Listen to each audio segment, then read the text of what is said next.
Salut, je m'appelle Yasmina et je suis participante à la Fashion Stylist Day 2020.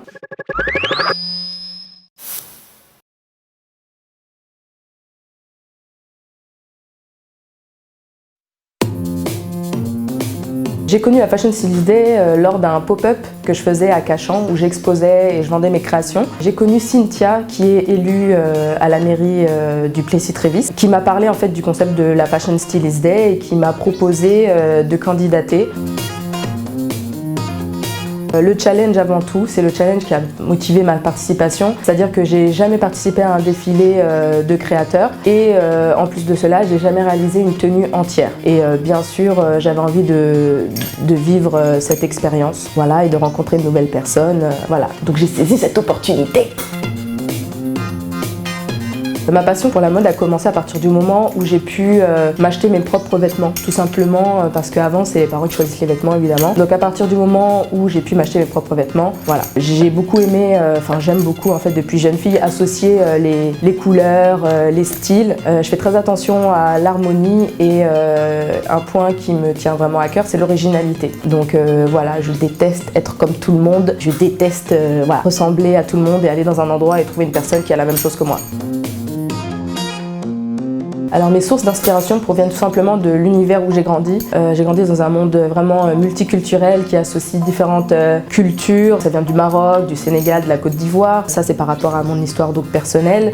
J'ai mon père et ma mère qui se sont rencontrés au Sénégal. Ils sont mariés au Sénégal, ils ont vécu quelques temps au Sénégal, donc les premières années de ma vie. Ensuite en Côte d'Ivoire, après on est revenu en France, mais ils ont apporté vraiment tout ce bagage culturel avec eux. Donc j'ai vraiment la chance d'avoir pu grandir dans un univers très tolérant, très ouvert. Bon, voilà, je suis très fière de mes parents parce que je pense que c'est pas tout le monde qui a eu la chance d'avoir cette ouverture d'esprit à la maison. Mon père, c'est un grand amoureux de l'Afrique, très cultivé sur plein de sujets. Ma mère, pareil, on a pu poser toutes les questions qu'on voulait. On a également pu, moi et mes frères, pouvoir faire de notre vie ce qu'on voulait, c'est-à-dire que ce soit au niveau des études, rien n'a été imposé, au niveau de la religion, rien n'a été imposé. T'es vraiment libre et je suis vraiment très fière d'eux. Du coup, dans cet univers, donc c'est vraiment les tenues traditionnelles qui m'ont beaucoup inspiré, les couleurs vives, les différentes matières, les différentes textures que je trouve vraiment très intéressant. Et ce que j'aime vraiment beaucoup, c'est tout ce qui provient de l'artisanat. Parce que, comme je vous disais tout à l'heure, j'aime beaucoup l'originalité et l'unicité et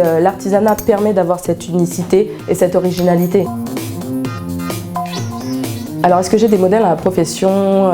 Pas vraiment. Modèle, je dirais pas modèle, plutôt des inspirations. J'aime beaucoup ce que fait la Falaise Dion au niveau du travail des coris et de l'originalité des accessoires qu'elle propose. Mais sinon, non. Alors, je suis plus proche d'une mode ethnique, à inspiration vraiment de tenues traditionnelles africaines, tout en associant la modernité du monde occidental actuel dans lequel je vis et j'ai grandi également.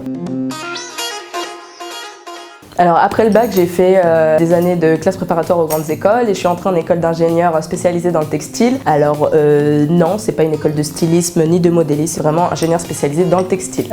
Après ça, j'ai travaillé pendant 4 ans dans une société d'import-export pour vêtements. Et après ça, j'ai décidé vraiment de prendre du temps pour me consacrer à ce qui me plaisait et créer ma marque d'accessoires et de bijoux. Alors je ne vis pas encore de ma passion, mais par contre c'est l'objectif d'ici quelques années. En tout cas, step by step, voilà. J'attends de cet événement de la visibilité pour ma marque, bien évidemment, mais aussi c'est une manière pour moi de montrer de quoi je suis capable, de le montrer aux autres et à moi-même aussi. Et bien sûr, faire de belles rencontres, que ce soit professionnelles ou pas. Ce sera aussi l'occasion de peut-être saisir de nouvelles opportunités.